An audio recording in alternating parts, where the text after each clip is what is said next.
Before we get to episode 145, I just wanted to take a second and tell you a little about Believe You Can 2021. It's a talent show presented by the Keystone chapter of the National Federation of the Blind of Pennsylvania. There'll be singing and dancing and people playing musical instruments, all things that I can't do, basically. And you can watch it. It'll be live on the 16th of October at 7 p.m. Eastern. You can go to BelieveYouCan.live, that's BelieveYouCan.live, and purchase tickets. They're $10 or $25. We really appreciate your support. Thank you so much. From Studio B in Swarthmore, this is the I Can't See You podcast with David. It's like blind people for dummies. Hello there, and welcome to episode 145 of the I Can't See You podcast. My name is David, at David Benj on all the socials. I really appreciate you joining me for today's episode, and man, am I having trouble speaking today. It is International Podcast Day, and it is right at the very end because I usually record mid-afternoon or late afternoon. It is 8:30 p.m. Eastern Time, and I'll tell you why I'm so late, even though I should have had this done long ago. Today was fridge delivery day. We've basically been without a kitchen fridge or a proper kitchen fridge for a good portion of the month. Today's the 30th. I think ours went bad somewhere around the 3rd or 4th. So we've been using a dorm fridge and a basement fridge as spillover, and obviously we had to throw a lot of stuff out. But the people gave us a delivery time of between 2 and 5 p.m. So what do you think that means? At 2 minutes until 5, I got a call that said they were half an hour out. So that window they gave me wasn't really spot on. They missed wide right. And once they got here, obviously, to bring a pretty big fridge in is not the easiest. They've got to measure the doorways and the walkways so they could get it through, and then they have to hook up the water line and all that sort of stuff. So all of that took time, and I didn't record the podcast beforehand because I didn't want Ziggy to be in the cage all day, because I would have had to have done it somewhere around noon, and I didn't want to put him in and then take him out and then at 2 o'clock have the refrigerator guy come, and so I didn't do that. So I waited, and of course, basically like doing the game-winning drive, and with 2 minutes left on the clock. That's basically what happened with our fridge today, and everything. Fortunately, for the most part went okay. Like everything else that seems to happen to us, and I hope this isn't an issue. But one of the leveling feet on the fridge is broken. So basically, there is a stack of cardboard, folded up and, stacked on one another so the fridge is level in our kitchen. They've, quote unquote, ordered us a replacement part, but, what's the over-under when we actually, A, see that part, and B, see the person to come and put that on? I'm guessing over a month, but we'll see. I could be wrong. I mean, it only took about 5.5 weeks for the electrician who did work and couldn't get us a plate for the new switch and outlet configuration in our bathroom upstairs in our hallway. It took them 5.5 weeks to come back and put that on. And that was, of course, after a month. I emailed them to remind them, hey, did the plate come in yet? Because, there's a big hole in the wall around these electrical outlets. And I can't believe I didn't put my finger, beyond the outlets and then, mess it up. Never mind all the moisture that was getting in there because it was open, in our bathroom. So let's see what happens with the leveling foot. But the fridge is in; it's cooling off. We were running water through it, so we cleared out the line inside the fridge. I'm all set to go, and I come down here. By this point, we figure, well, I'll eat dinner and then I'll go down and record. I come down here, and Studio B is directly below the kitchen, and the water shutoff is directly above my desk.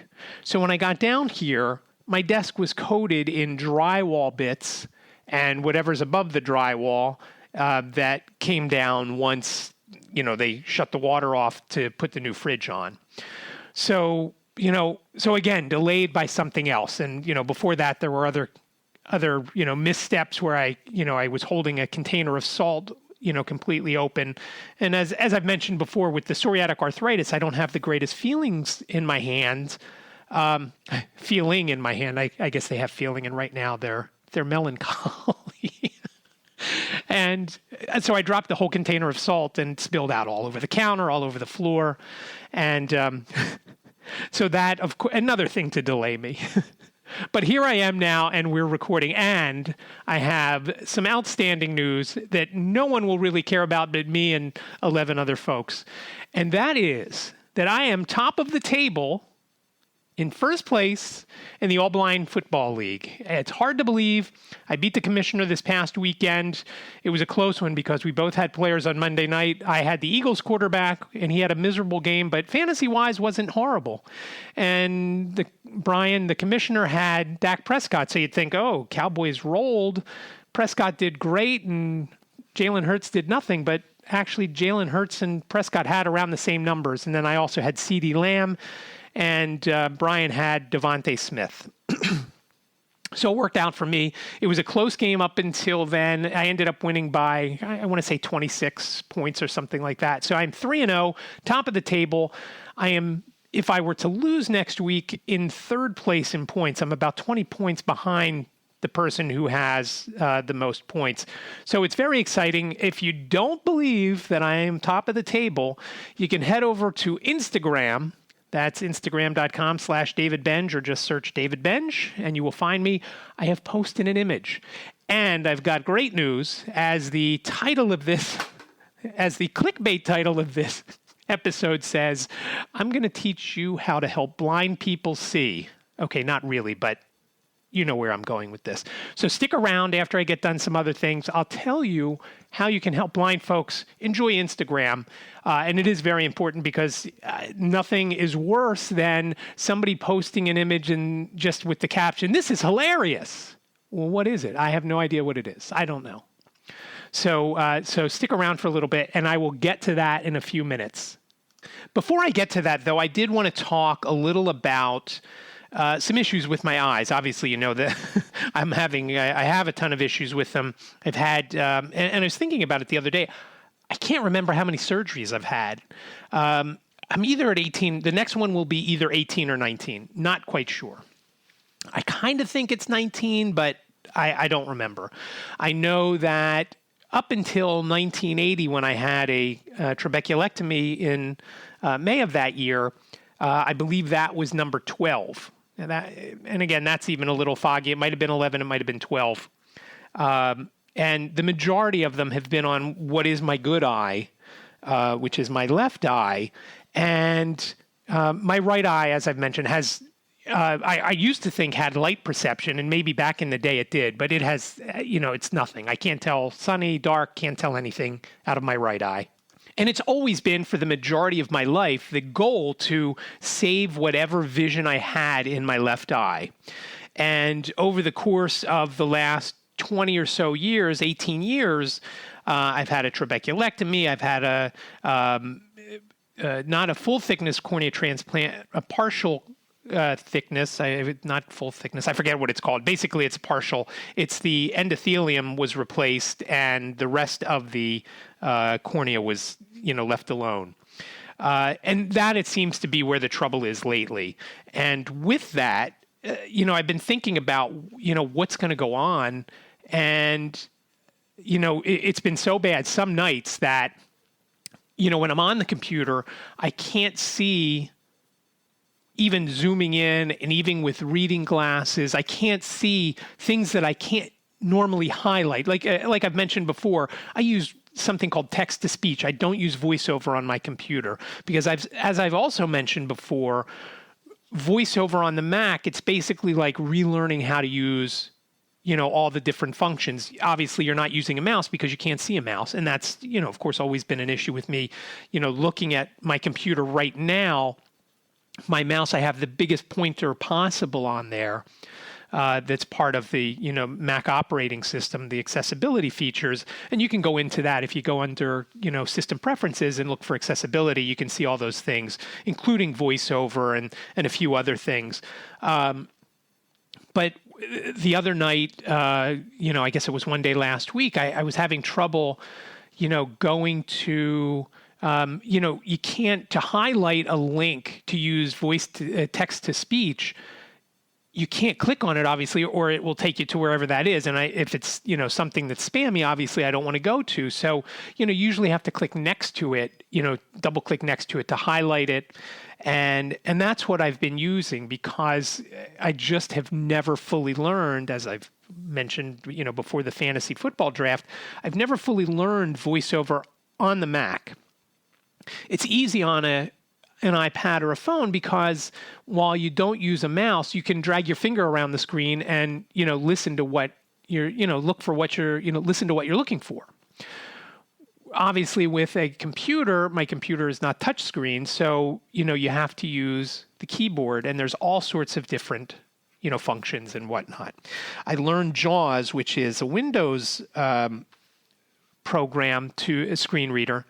But I haven't used that in about 6 years, and I don't have a Windows PC at home. Nor do I think that I would benefit by that at this point, because it's been 6 years, and I doubt I remember I remember how to use it. So it's been, the last week or so, it has been so concerning to me. One night it was so bad, I thought, well, what am I going to do? How am I going to function around, just around the house? As it is now, usually I put stuff in a certain order, and I remember what's in that order. When I take, for example, right before I hit record, I took my vitamins. So to know that I took them, I flip-flopped the Advil and my main vitamin, my multivitamin, so that whatever's on top, I know I've taken. So later tonight, before I go to bed, when I go up to bed, leave Studio B, I know that when I open that drawer, I'm going to see the vitamins on top, and the Advil is going to be, off to the side below it, with the vitamins resting on top, so that I know that, okay, I didn't take that. So, again, as I get older, did I take those medicines? Did I not take them? Same thing with with real medicine. Not that vitamins aren't, but obviously if I take too many, fish oil pills, not too crazy things are going to happen. But if I take too many Otezla or Advil, bad things could probably happen. I don't know what, but so, not seeing. So the other night it was so horribly bad. My vision was so horribly bad, and my eye hurt so much that I walked upstairs to the main level of the house, where the kitchen and the living room are, and the entry and exit doors.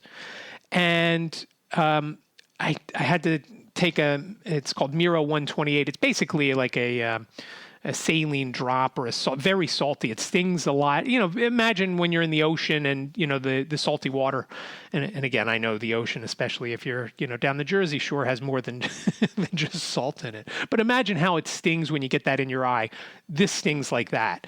And so, I felt for the box. Again, I know I have them in the order that I want. I have, exactly how I want it set up. I feel the box. The box for the Miro is rectangular, whereas the eye drops that are called Durezol, which I now take 4 times a day and need to put a reminder on my phone so I don't forget to take them every 4 hours. They're in a square box, meaning the shape of the box is square. It's obviously rectangular because it's a bottle of eye drops, but the box itself is, if you drew, you sat it on at one end, it's a square shape. So, I took the drop, I put it in my eye, and then I I closed my eye because, again, it burns, and, had to reach up. We have a ceiling fan in the living room, so I reached up and shut the light off for that. I said goodnight to Ziggy and basically just walked up, with my eyes closed and thinking, hey, this is, could I do all of this? And then I started thinking, can I do all of this without any sight, including the cooking that I do at lunchtime when I, make either an omelet or a couple of eggs, or can I get, how is that all going to work? And, I was a little concerned for a moment, and, again, thinking about all the bad possibilities of once I have the surgery that at this point I kind of have figured I'm going to need, whether it's a full thickness cornea transplant or a partial transplant. And I'll know next Friday I go for that I'm going to try and hold off because, again, when they start poking around in there, a lot of things could go wrong. And, with the glaucoma that I have, that could be destabilizing, going into the eye, whether it's full or partial thickness transplant. It, my IOP could shoot up, the interocular pressure, and then the glaucoma becomes a factor. And, of course, when the glaucoma becomes a factor, then, you could start to lose more optic nerve, which then makes your vision worse. And at this point, maybe even worse, causes pain or could cause pain if the pressure gets too out of control. And then, of course, when your pressure is going wacky, you got to take more eye drops. Right now, I only take 2 eye drops. Sorry, 3 eye drops. None of them are for glaucoma.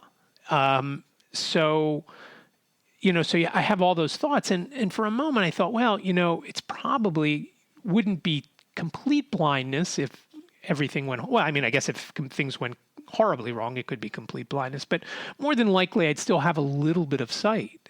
And, what would I be able to do with that? I don't know. I've been able to manage, for, a good chunk of my life with, less than perfect vision. It is difficult, as I complain about all the time. What would I need to do? I mean, my bottom line is I need to have some sort of solution to work on my computer. I have a lot of stuff to do on my computer. I have, websites to manage and build and redevelop and stuff like that. So how am I going to do that if I had no vision? Even with little vision, I can still do it. It's not easy. Nothing is easy. As I was saying to my co-host of White Canes Connect, Lisa, I was saying, things would be a lot easier if I was able to see what I was doing right now. And I was creating a graphic for White Canes Connect. So I wonder, obviously that I wouldn't, with no vision, I wouldn't be able to do any kind of graphic work. And again, I do the designs I do are pretty simplistic.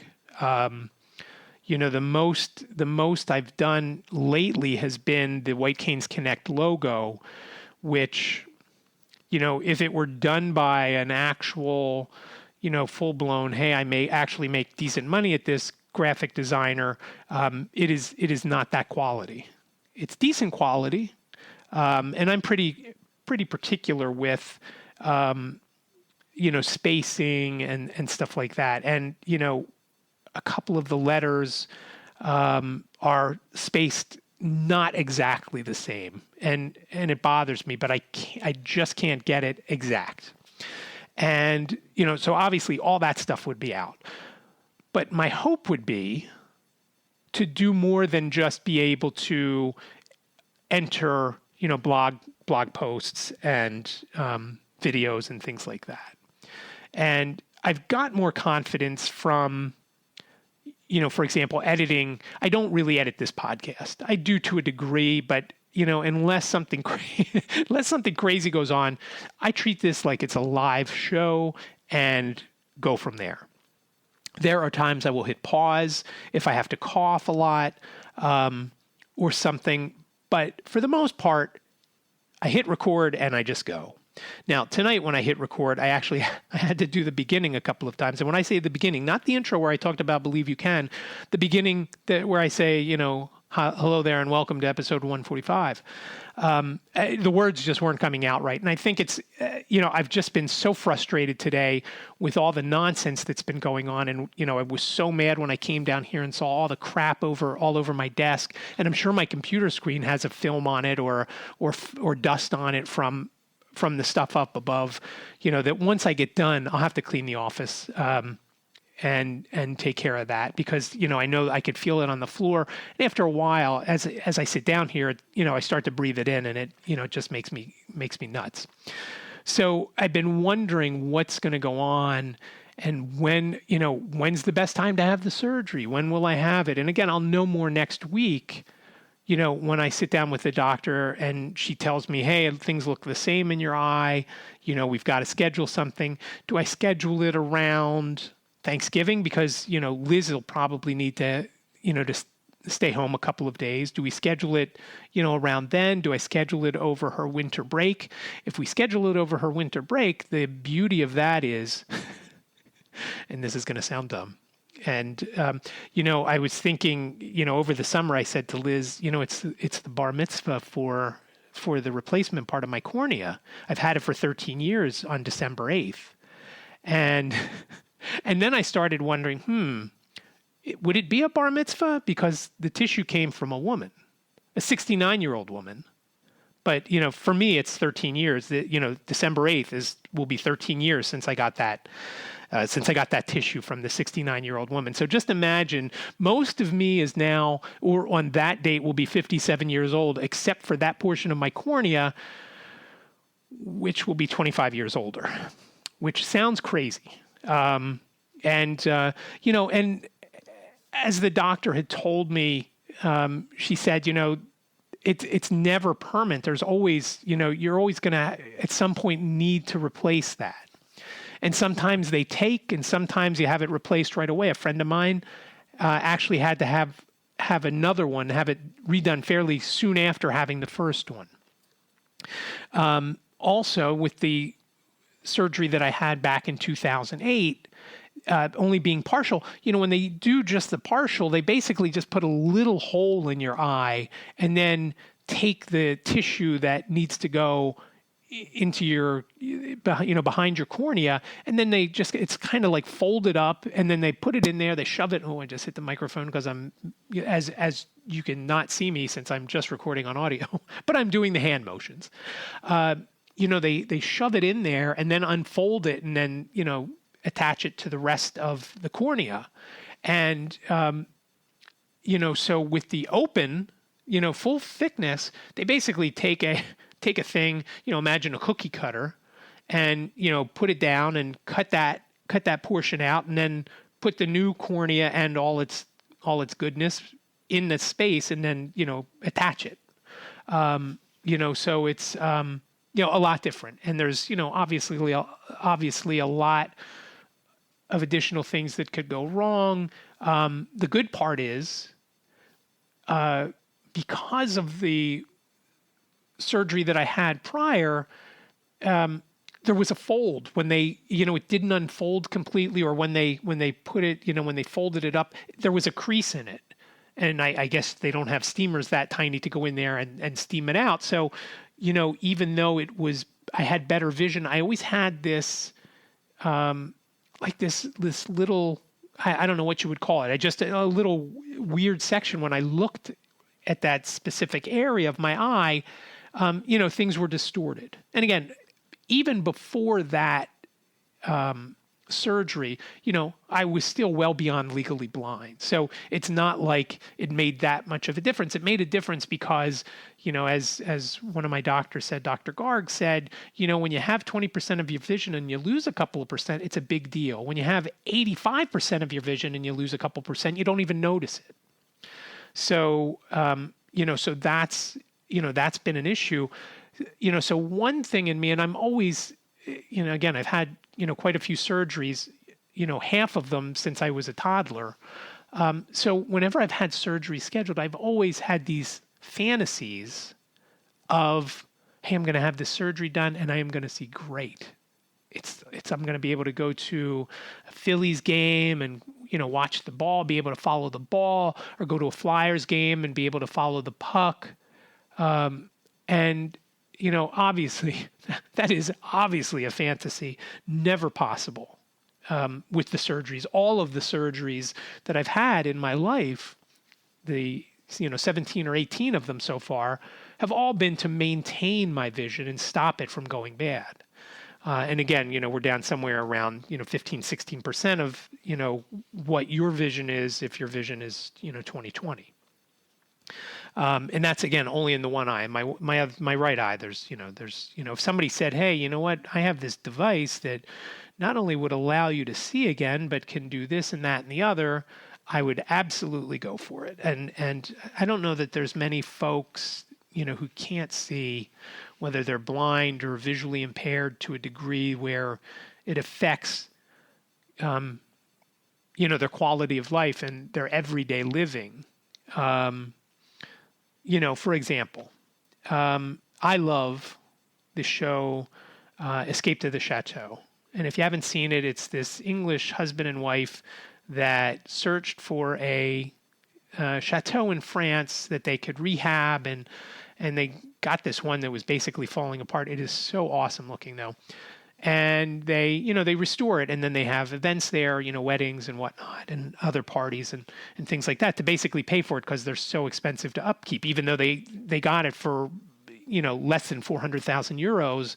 They put a lot of money into it, and I love that. So after that show was done, they came out with a series where they go and help other folks who are looking to do something similar, and they give them tips on what to do and what kind of events they could do there. And, or if they're just, if the person or people are looking at a chateau, they might go and look at it with them and say, hey, this looks like you could do this, that, and the other here. Well, that's only available on, I want to say, Peacock. And when you go into Peacock, it's not, I can't get any kind of voiceover description. So I can't figure out what I'm clicking on. I think I could find my way to the series, but I don't know, which one I'm specifically clicking on, or if I can even get to the series. It's been so long, I can't even remember. And I was thinking about it the other day when I didn't have anything to watch and there were no sports on TV that I wanted to watch. I thought, man, this would be a good time to watch Escape to the Chateau, but I couldn't get there. Everybody was sleeping. Everybody that was here was sleeping, and Ziggy can't read. So, he couldn't help me, and, Liz and Jacob were sleeping, and, of course, Jane was in New York. So, so I didn't watch it. Now, Apple TV and Apple TV Plus does have voiceover on it, and, I can maneuver with it. So if I wanted to watch Ted Lasso on my own, in which case Liz would kill me, I could do that. And now that we're all caught up, that's something that we enjoy together. And, it's a half an hour, so it's not too long. And, the longer shows, usually one of us is falling asleep by the end. So with Peacock, though, just a boatload of trouble, trying to navigate. And now that I'm saying all this, I do have to go back and check, because I don't remember if I had voiceover turned on for the Apple TV or not when I was using Peacock. But when I was trying to use it, I couldn't read the stuff on the screen, so I couldn't get there. And it's gotten to that point where I can't read. If I'm looking at the score of a game, I can't make it out. I had Brighton against who did they play the other day? Everton, I think it was. I couldn't make out the score. And Liz came home and she said, oh, it's still 1-0, Everton. And again, it might not have been Everton. Oh no, it was Crystal Palace. Pardon me. It was Crystal Palace. And, it was great. Brighton scored in stoppage time to tie the game. And, stayed near the top in the Premier League, which I absolutely love the Premier League. And that was the Monday Night Football game. So that was awesome to watch, something to watch with, I could listen to that while I'm playing with Ziggy in the living room. Again, sports on TV, a lot different from sports on the radio. A lot easier following the action on the radio because it's more descriptive. Obviously, everybody's in that same boat. They can't see anything because they're listening on the radio. There's not a screen. So, so stuff like that. So, it's not, when you can't see, it does affect everything that you do. I mentioned the fridge last week when the guy came and moved stuff around. As we're looking at this new fridge, we're looking at the different, drawers and doors and shelves and, what's going to be a good shelf for me. And it seems like there's like this, not a hidden drawer, but it's down below where I think it will fit, all the berries that I could possibly fit in there, which is awesome. Obviously, I don't think it's going to fit the grapes because, they're in bunches, not in containers usually, and a little fatter than this drawer. But I'm looking forward to trying berries in there, because I always get, if the berries get moved around, I can't tell the color difference between, for example, the raspberries and blackberries. Usually with blueberries, I can figure it out. They're usually a larger container, and I shake that container, and because they're round, they kind of roll around. It's like, rattling a container of rocks or whatever. So, if those drawers work for the berries, it would be awesome, because then it would be a lot easier for me to see, and nobody will get in there and move stuff around. And, everybody here knows that, but if somebody were to come over, go into our fridge or put something in our fridge, like my sister-in-law or whoever, I don't have to worry about, the berries. I know that they'll be, where they always are, because nothing else will fit in that drawer. So it does affect everything. And, so even diminished vision, and I've been using the Envision app, which I talked about that a little bit last week. We interviewed Karthik and Hope from Envision, and you can go to let'senvision.com if you want to check that out, or the App Store or the Google Play Store. There's a 14-day free trial if you want to see what that's all about. There's a magnifier on that, and then all sorts of different, there's a currency reader, and there's short text, which I use for mail or packages to see, who got what. And it basically, you just pointed at something and it starts to read it. There's a full document. Let's say I wanted to read a whole letter. You hover over the letter, it'll tell you what corners are not visible, or straighten this, or, down left, or, whatever. Then you hit a button and it basically scans it real fast, and then we'll read it to you. And if you want to keep it, you can keep it. And again, that's let'senvision.com. I really want to get the glasses. I'm not going to spend $3,500 or so for that at this point. But, again, trying to get something like that is like going after the Holy Grail. You want it to work, but, if you guess wrong and it doesn't really do much for you, $3,500 is a lot to spend. So, so I'm interested to see what she has to say next week as far as the cornea goes. And look, let's face it, it could also be something else, although both the retina and glaucoma specialists have said basically it's not us. And so that leaves the cornea, and all three, the cornea, the glaucoma, and the retina specialists all said that they saw inflammation in the cornea, and that most likely is the reason for the decrease in my vision. The bottom line is I've got to learn voiceover for the Mac, and I've got to do it. You can't rush it, because again, it's basically like learning everything all over again. The different keystrokes and commands and whatnot. So that's got to be a short-term goal for me to do, and it's very important. Before we get to another about the Instagram thing that I told you about, and why the episode is titled what it is, I did want to mention Believe You Can again. I know I mentioned it in the intro. We did an episode of White Canes Connect for Believe You Can 2021, and we had Harriet go on. She's the president of the Keystone chapter and my friend. And so Lisa and I interviewed Harriet, and the three of us actually hosted Believe You Can last year, and the chemistry between us is just so awesome. Harriet's actually going to be performing in this year's Believe You Can talent show. So she's not hosting. She'll have a little message at the beginning because she is our chapter president. But instead of her, Stacy Leap is going to be on hosting along with Lisa and myself. And again, my role for that is going to be fairly small. It's basically going to be announcing, here's Stacy and Lisa, and, go to here to do this, or please donate there, while Lisa and Stacy do the majority of the hosting duties and talk about the performers who are coming up and what they're going to do, what they're going to play, what instruments they're going to play, and so forth. So it was nice in White Canes Connect. We talked to Harriet a little about that, and a little bit about Blind Equality Achievement Month, which used to be called Meet the Blind Month, which I was never on board with that title. These are both from NFB National, and I guess they saw that Meet the Blind Month. It sounds a little hokey to me. and they changed it to Blindness Equality Achievement Month, or BEAM, which I guess is what they were going for there. And whenever you get to acronyms, I don't remember which Naked Gun it was. I want to say it was 33 and a third, where they were talking about all the different acronyms of all the all the evil companies, and it just made me think of that. But we also had Jan Latuca and Desmond Jackson on, and both of those folks were in last year's talent show. Jan won first place, Desmond won second place, and I'll tell you, with Desmond, what a great guy. He is from the Greater Baltimore chapter of the NFB, and he actually donated his winnings back to the Keystone chapter. So I just thought, how awesome is that? And not only did he do that, but he also paid for a ticket. Even though he was performing, he didn't need to do that.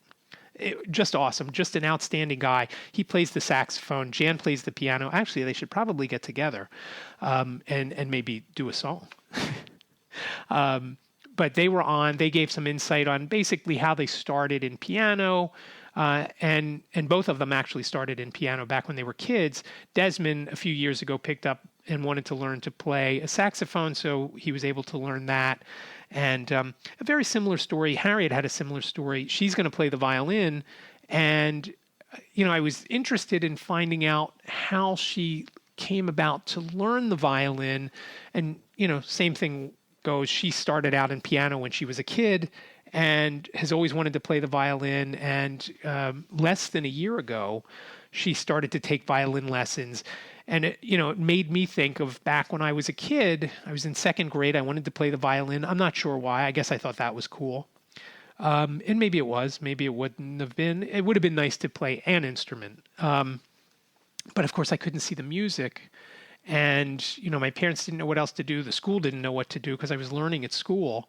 And so 2 days after we bought it, after I tried, going to a couple of practices, I couldn't do it. And, we took it back.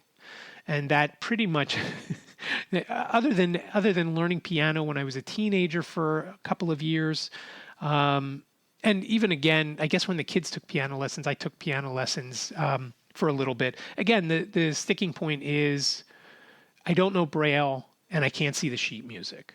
And, that's the issue. And, I do have a pretty good ear for playing music. We used to have a piano in the room where the TV was, the big TV in our house in media.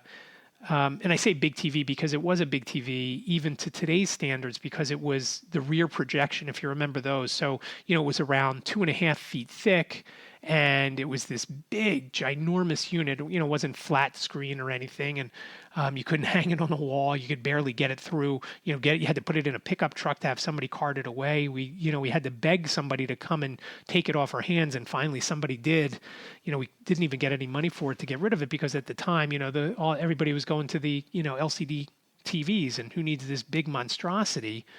To put in their house if you can go get one that's, maybe 2 inches thick.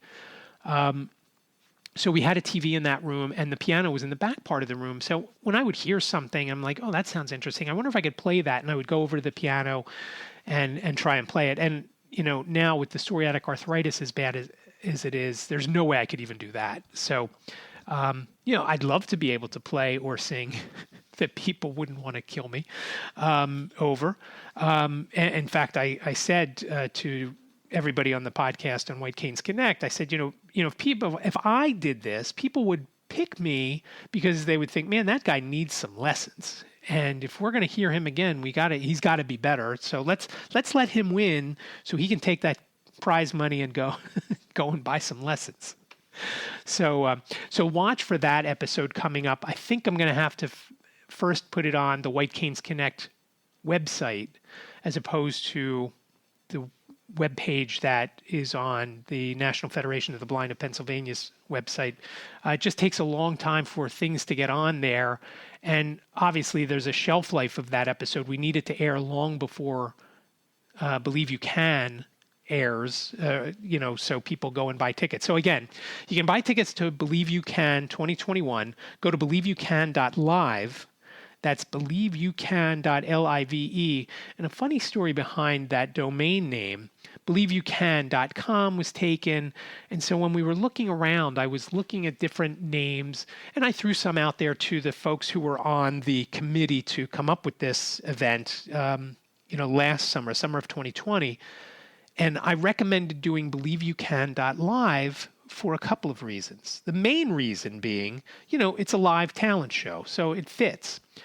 But I was thinking if it didn't go over well, we would build this website on believeyoucan.live, and live can be said either live or live. So I thought, believeyoucan.live would be a great site if you've got an organization that is, suicide prevention or something like that. And I thought, okay, well, at least there'll be some, maybe some decent money for the domain name down the road if this event didn't go over well. And it went over very well last year. We were very excited with how well it did.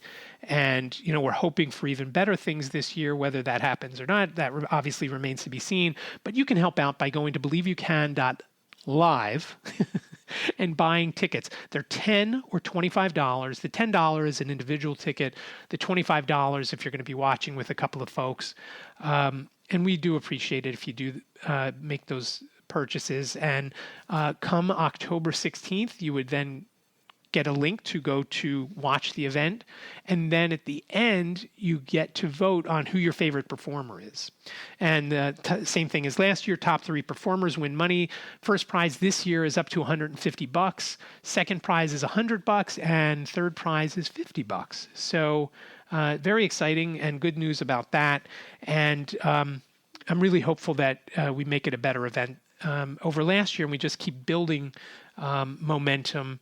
And we're able to, next year, I was hoping this year we could do it in an actual theater with actual people buying tickets and, still having a virtual component, of course, because again, when we're virtual, we have people from all around, as I mentioned, Desmond is from Baltimore.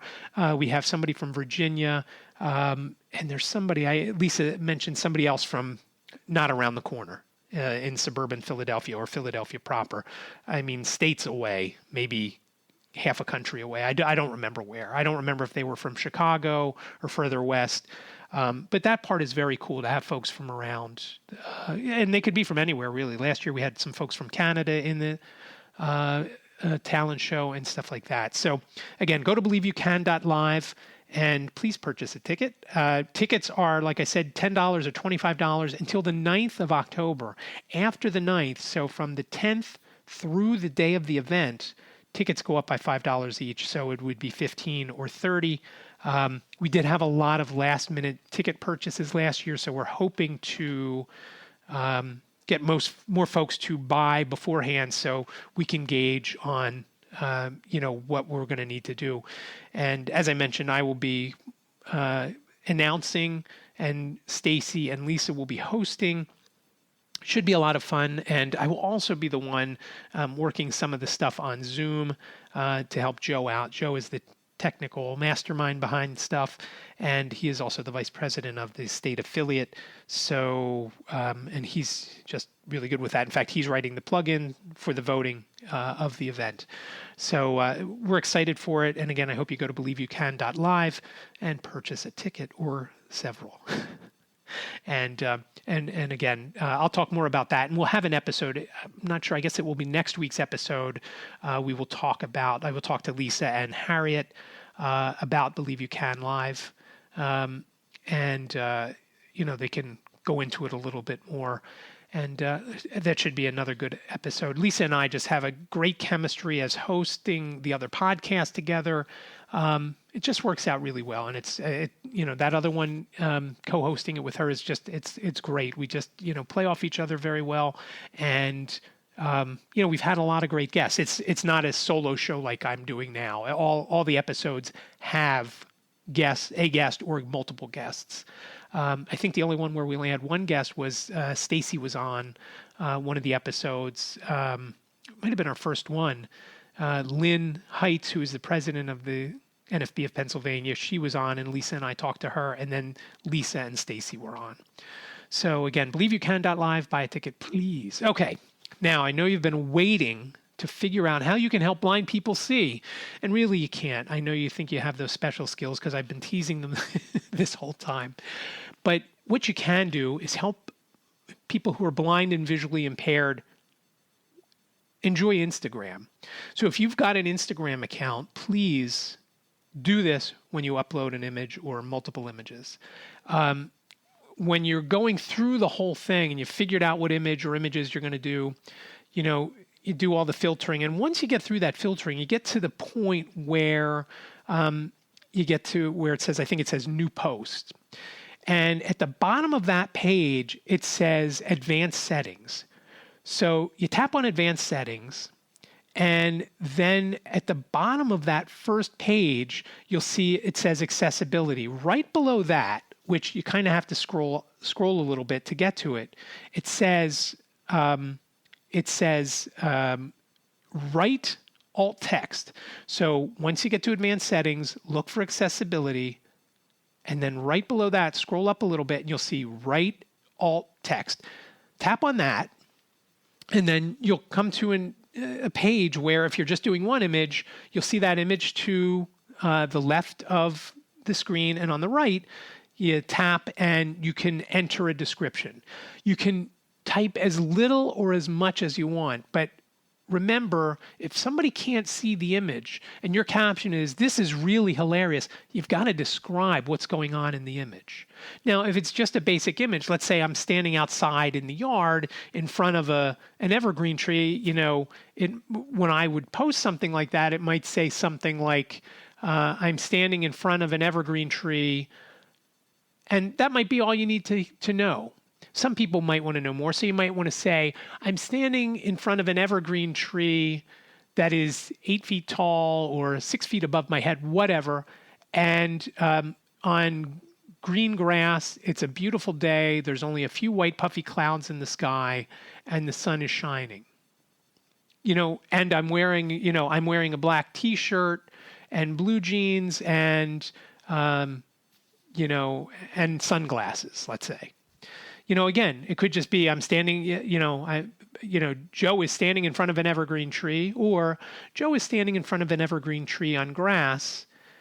The tree is X number of feet tall, and it's a beautiful day, with a few white puffy clouds in the sky. Joe is wearing a black T-shirt and blue jeans and sunglasses. And again, so that's going to tell somebody who is blind or visually impaired who can't see the image, like me, what's happening in the photo. I'm not 100% sure, and I should have checked this out before hitting record. Sometimes people post videos that just have music in the background, and you have no idea what's going on. And it's very infuriating to me, especially on YouTube. You can go, where it might be a tutorial. I might have looked up a tutorial that, how to do this on a Mac. And it will be a tutorial, but everything will be text on this video. So I'll have no idea. I could tell that there's, words flashing up there. I just can't see them. And so obviously I can't use that tutorial at all because, I don't know what it says.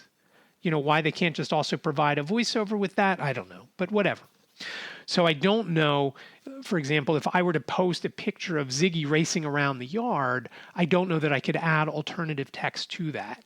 But I am going to try, and I will post in the show notes page, which will be at ican'tseeyou.com/145. Remember, I can't see you sounds like a whole sentence. It's only 7 characters long. ican'tseeyou.com/145 will be this episode's show notes. I will post my findings there. As it is, this podcast is barely going to get up during International Podcast Day. So most of the world has already celebrated and gone to bed for International Podcast Day. We're in the waning hours here, and I guess if you're in Hawaii, that's about the last place you're going to get to it. But I do appreciate you listening. Again, please rate, review, and subscribe, or follow, I guess, is the proper terminology these days. I really do appreciate that. And share it with some friends if you think it would be helpful for them. Also, I have the text version of how to add alt text to Instagram images on the show notes page, so you can go there and check that out if you forget what I've just said. Basically, you're going to advanced settings. Under the accessibility banner, you'll see the words that say write alt text. And alt text is what comes up on the screen reader when, for example, I touch an image on somebody's profile page where all their posts are. If I touch the image, it'll tell me what's going on there. So then I can expand it and see what the caption also says, and so forth and so on. I really do appreciate that. If you would use alt text, it would just make, again, using Instagram more enjoyable, because nothing's more frustrating when somebody writes a caption, "This is hilarious," and then I have no idea what's going on in the image. So please do that. And again, ican'tseeyou.com/145 to figure out how to do that. And I do appreciate you listening to this episode 145 of the I Can't See You podcast. Please continue to stay safe, be well, and I will talk to you next week. Thank you for listening to the I Can't See You podcast with David. Please rate, review, and subscribe to the podcast wherever you listen. And don't forget to share the podcast with your friends.